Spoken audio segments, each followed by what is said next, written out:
The matter is, because we've been indoctrinated into this system where everybody expects the market to only go up regardless of pomp, circumstance, the economy, or whether or not the Earth is currently in the trajectory of an asteroid.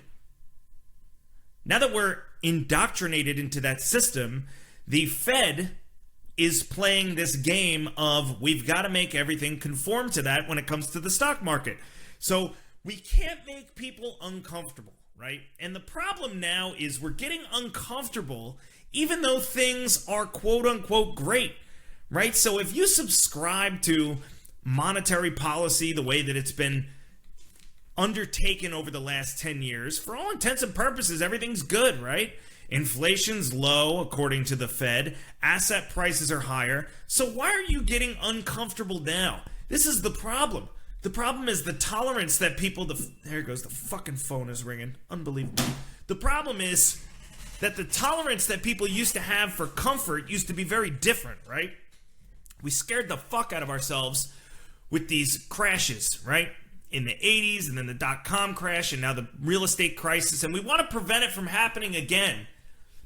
But instead of realizing that we have to take the medicine and allow the system to correct itself, as Peter Schiff would say, malinvestment, right? Allow malinvestment to correct.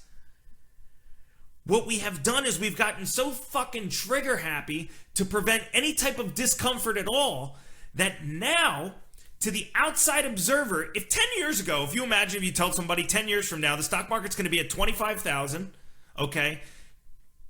The jobs number, which you think is important, I think is less important, but whatever. Unemployment is going to be low. What do you think interest rates would be at? And do you think we would be in a cycle of hiking, or do you think that we would be in a cycle of cutting? And I guarantee you 10 years ago, first off, people would be like, holy shit, the Fed fucking saved the day. It's 10 years later and my shit's going to triple now, so I got to invest in everything. And they would say, yeah, I'd probably see rates at about 5 or 6% at that point, right? No, not only are rates not at 5 or 6%, because if they went there, by the way, the aftershocks from the amount of debt outstanding would cause literal shakes in the Earth's core. Not literally, but it would fuck up a lot of people's days and give me a lot of content to make fun of on Twitter. But if you told somebody 10 years ago that that's what was going to happen, they would be like, great, success, fucking QE3 worked, or 2, 3, which one are we on? Who gives a fuck? See, this is the problem. When you do too many QEs that you can't even keep up with the number, all right, you're automatically going against what you said when you did the first QE, which was, hey, we're only going to do it this once. Now we're hooked, folks. We're hooked on the monetary crack. So 10 years ago, you would have said, yeah, everything looks good then. Maybe it's 5, 6% and we're hiking. It's not, okay? It's 2.25% and we're thinking about cuts because the president has us thinking about cuts. Let's put the trade war aside, right? First off, the trade war is causing a little bit of volatility in the markets, but what does that mean? It means we came down from what? 3,000 on the S&P to 2,800? Who cares? Who fucking cares?